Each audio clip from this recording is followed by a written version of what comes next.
you're going to be able to get a rating from just roadside inspections and other objects. CFA, Safer, and SafeShift are focused on carrier data only, not drivers. As I told you earlier, for the first time, drivers are going to be held accountable for their actions. Safer and SafeShift is good at finding non-compliant carriers, but it doesn't provide any reason for them to change. It doesn't provide any incentive for them to change. You got an unsat rating or you got a conditional rating out there. Well, you just keep on going and nobody says anything. And, I mean, I'm dealing with a company right now that's had a conditional safety rating since 1980. They don't even know how they got the stupid thing. I mean, nobody's there around that was there when they got it. So we're trying to get that changed and upgraded to a SAT rating before this new sheriff starts taking a hold. It's collecting data right now. It will actually go online for Oregon June 1st. That will be when we can start viewing carriers' data. Safer and SafeStat, the carriers are targeted for audits through their problems, and those scores are either driver or vehicles or crash. That's all you got out there. And it uses failure as indicators.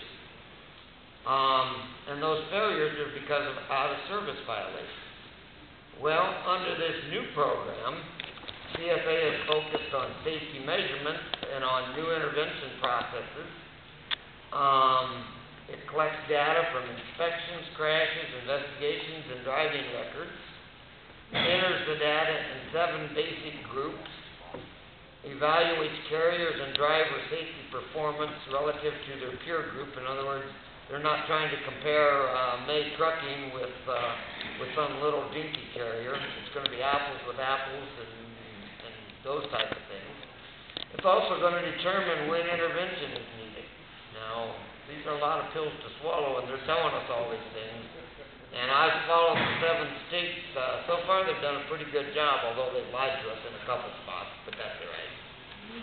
And under CFA 2010, for the first time, all violations will count against you. If you receive a violation at roadside inspection, whether it's out of service or not out of service, it will carry a point value that will count against you.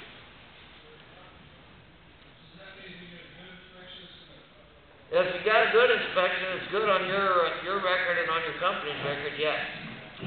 This thing will analyze unsafe driving, speeding, reckless driving, improper lane change, following too close, fatigue drivers, driver fitness, valid and appropriate CDL, medical cards, and training cards, things like that.